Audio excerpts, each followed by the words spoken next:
Hello, my name is Paul and welcome to Building Blocks English. In this video, we're going to look at conditionals. Now, what is a conditional? You are probably already familiar with these. They are a certain type of sentence which include two clauses and typically the word if, like in this example. If you study, you will pass the test.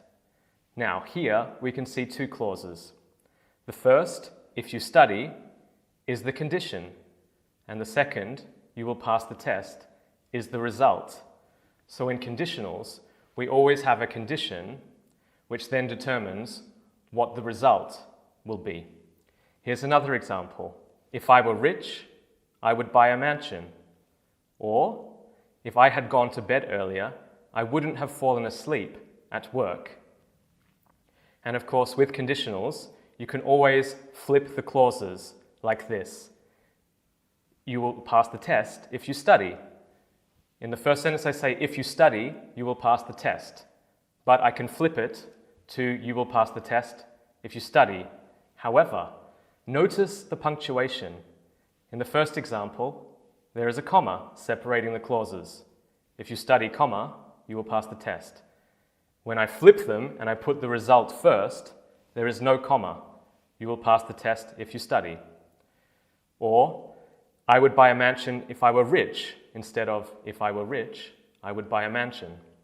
Or, I wouldn't have fallen asleep at work if I had gone to bed earlier, instead of if I had gone to bed earlier, I wouldn't have fallen asleep at work. So, these are all conditionals, but they're all using different tenses. So, we have many different types of conditionals we can use for different situations. Let's have a look at them. All right, we're going to start with the zero conditional. For example, if you leave ice cream in the sun, it melts. Or, I could flip the clauses and say, ice cream melts if you leave it in the sun. So, notice how I have if, which is followed by the present simple verb leave. And that forms my if clause or my condition. Following this, I have the main clause or the result, which also uses present simple. The verb melts is in the present simple. So what is the function of the zero conditional? We can see that we have a real condition. If you leave ice cream in the sun, this is something real, something possible, and a real result. It melts. So we use this for general truths in the present. If the condition is met, the result always happens. If you leave ice cream in the sun, it always melts. Now, we don't just have to use the present simple. We can change the tense to any present tense.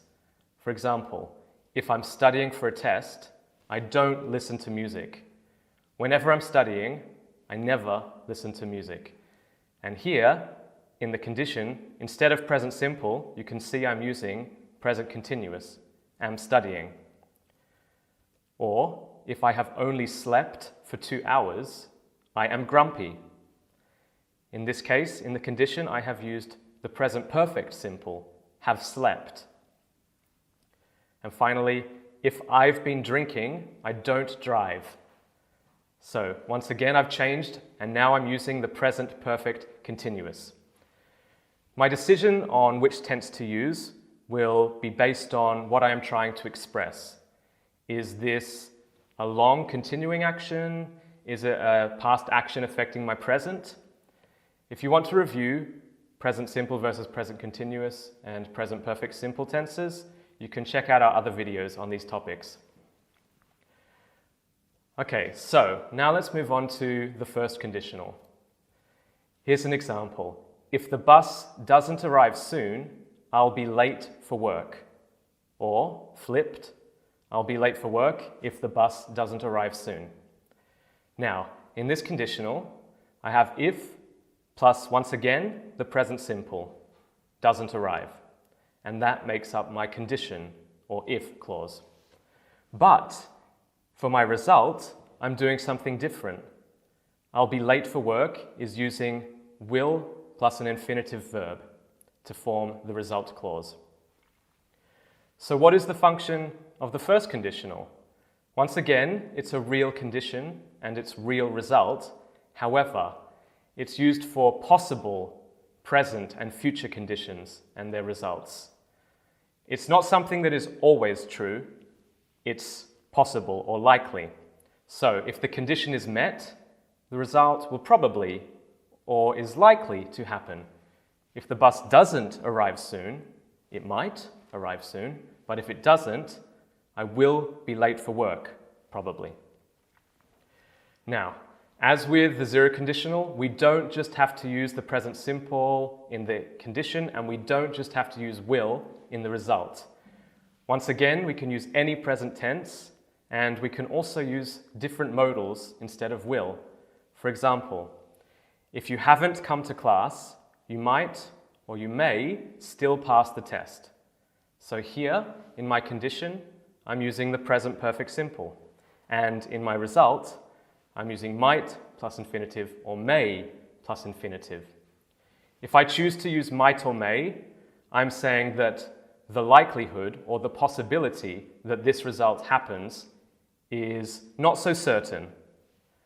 So if I said, if you haven't come to class, you will pass the test, I am more certain that this is going to happen. But if I say you might pass the test, you may, I'm less certain. Another example, if you've been studying every day, you are going to pass the test. So in my condition, I'm now using present perfect continuous. And in my result, be going to plus infinitive. So this is more certain than might and may, and it's even more certain than will. This time, I have evidence. You've been studying every day. So the result, highly likely, is that you are going to pass the test. One more example. If you are running late, you should tell me immediately. Now, in my condition, I'm now using present continuous, but in my result, I've used should plus infinitive as a recommendation. Alternatively, I could say, if you are running late, you must tell me immediately. And I've used must plus infinitive to express an obligation. Or, if you are running late, tell me immediately. And in this case, I'm using an imperative verb form to give you a command. So, there are many ways that we can form the first conditional. In the condition, we can use any present tense. And in the result, we have many modals to choose from. Will, may, might, be going to, should, must, or even imperatives to give commands. So, how are the zero and the first conditional different? Let's have a look at some examples. If the bus doesn't arrive, I am late for work. This is a zero conditional. We can see that because we've got present simple doesn't arrive in the condition and present simple be late, I am late, in the result. But I can say this same sentence as a first conditional. If the bus doesn't arrive, I will be late for work. What is the difference? So in the zero, I'm referring to a general situation. This is saying that generally, on the days the bus doesn't arrive, I am late for work. This is something that is always true. Days when the bus doesn't arrive means that I am late for work. However, for the first conditional, I'm referring to a specific situation, not a general one. I am waiting for a specific bus now. If this bus doesn't arrive, I will be late on this specific day, today. So, there's a difference. Zero is general, first is specific. Another interesting difference is the use of when. I can say when the bus arrives, I smile at the bus driver to make a zero conditional.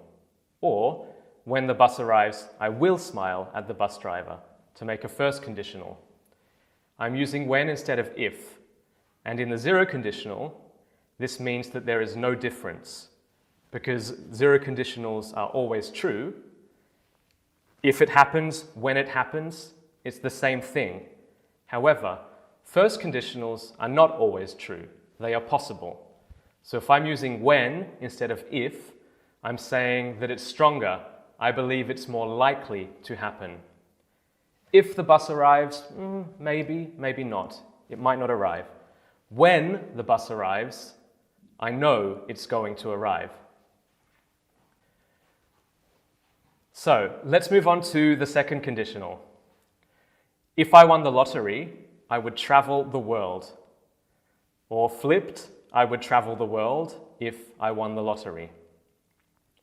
Here we've got if plus past simple in our condition, and in our result, would plus infinitive.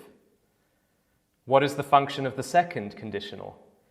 This time I have an unreal condition and an unreal result. What does this mean?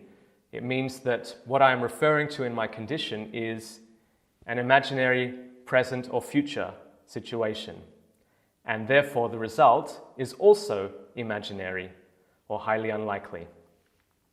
So I'm saying if the unlikely condition is met, then the result is likely to happen. If I won the lottery, that's possible, but not very likely, very unlikely. But if I did win the lottery, I would travel the world. I would do that. Unfortunately, I need to win the lottery first.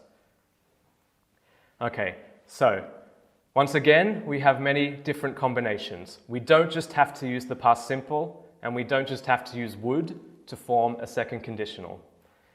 Instead, I could use the past continuous, like in this example.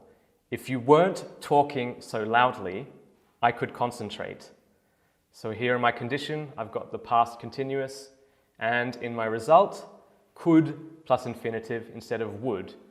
And when I'm using could, it's like saying I would be able to. I could concentrate, I would be able to concentrate. I would have that ability. Another example, if you paid attention, you might understand what I'm saying.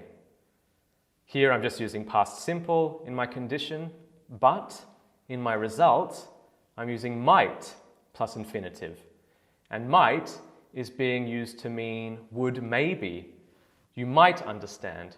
You would maybe, you would perhaps understand. And one more example. If I was or if I were you, I would wait before making a decision. So we're using once again past simple in the condition, but notice that I've used was or were. In the second conditional, if the subject is I, he, she, or it, I am able to choose when I'm using the verb be if I want to use was or were. Both are correct. And this is a really useful expression. If I was you, if I were you, I'm imagining that I am you, and I'm using it to give you advice. And my result, I would wait before making a decision. Just a classic would plus infinitive to give my advice. How is the second conditional different from the first conditional? Let's look at this example. If you pay attention, you will do well in the test. This is a first conditional. We have a present simple verb in the if clause in the condition, pay, and we have will plus infinitive in the result, will do. But I could also make this a second conditional. If you paid attention, you would do well in the test. I'm using the past simple paid, and I'm using would plus infinitive to make a second. What's the difference?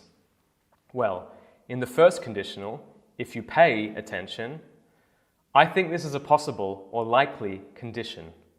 I believe that you can pay attention. I believe you have the ability. You just have to actually do it. Then the result will happen. But in the second conditional, if you paid attention, this is imaginary or unlikely because probably I've never seen you pay attention, so I don't believe that this is possible. For me, this is an unreal condition. It's hypothetical, it's imaginary. All right, let's move on to the third conditional. Here's an example. If I had drunk less, I wouldn't have had a hangover. Or flipped, I wouldn't have had a hangover if I had drunk less. So here I'm using if plus had drunk, the past perfect simple, to form my condition. And my result, would plus have plus the verb 3 or past participle, wouldn't have had. And that is my result. The function of the third conditional is very fun because it's completely unreal, completely imaginary. It's an unreal condition with an unreal result, but it's referring to the past. At least in the second, the present and future can be changed, so it's very unlikely, but it's possible. The third is completely impossible because we cannot change the past. So this is saying if the imaginary condition had happened, the result would have happened, but neither of them did.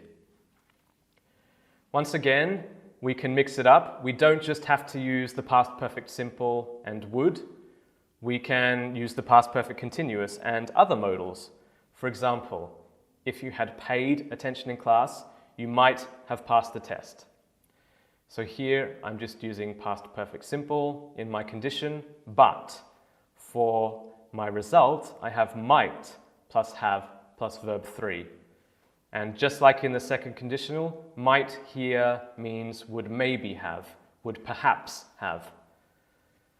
Another example, if you hadn't been wearing your seatbelt, you could have died in the accident. Here, in my condition, instead of the past perfect simple, I'm using the past perfect continuous for a longer imaginary past action. And in my result, could have died, I'm using could plus have plus verb 3. And as in the second conditional, here could means would have been able to. All right, so that is all of the conditionals. Let's have a look at a quick summary. So in this table, we can see the 0, the first, the second, and the third conditionals. Let's remind ourselves of their forms. To use the 0, we use if plus a present tense plus a present tense. Whereas to make the first, I use if plus present tense, but then I can choose will plus infinitive, may or might plus infinitive, be going to plus infinitive, should or must plus infinitive, or an imperative to make my result. In the second, I use if plus the past simple or the past continuous, depending on how long the action in the condition is. And in my result, would plus infinitive, or could or might plus infinitive, if I'm less certain. And finally, in the third, I form it by using if plus the past perfect. This could be past perfect simple or past perfect continuous. And in my result, would plus have plus verb 3, or could or might plus have plus verb 3. Now, the 0 conditional is a real conditional, and it's used to talk about general truths in the present. So we say its likelihood is 100%. If the condition happens, the result will happen 100% of the time. The first is also a real conditional, but it's a possible condition and its likely result in the present or future. So because it's only possible, the likelihood of the result happening moves down to between 80 and 95%. The second is the first of our unreal conditionals. It's an imaginary or unlikely condition, and the likely result based on that in the present or future. But because the condition is unlikely, the likelihood of the result happening becomes very low, say between 5 and 20%. Finally, we have the third conditional, which is another unreal conditional, the most unreal conditional, because it's an impossible, completely imaginary condition, and therefore an impossible, completely imaginary result. And this is because we're talking about the past, and we can't change the past. So the likelihood of the result happening is 0%, completely impossible. Okay, so in this video, we saw the 4 conditionals, the 0, first, second, and third, conditional. If you would like more information on conditionals, please follow the link in the video description below. Otherwise, I hope you enjoyed the video. Please make sure to subscribe and like and tell all your friends, and I'll see you next time. Bye.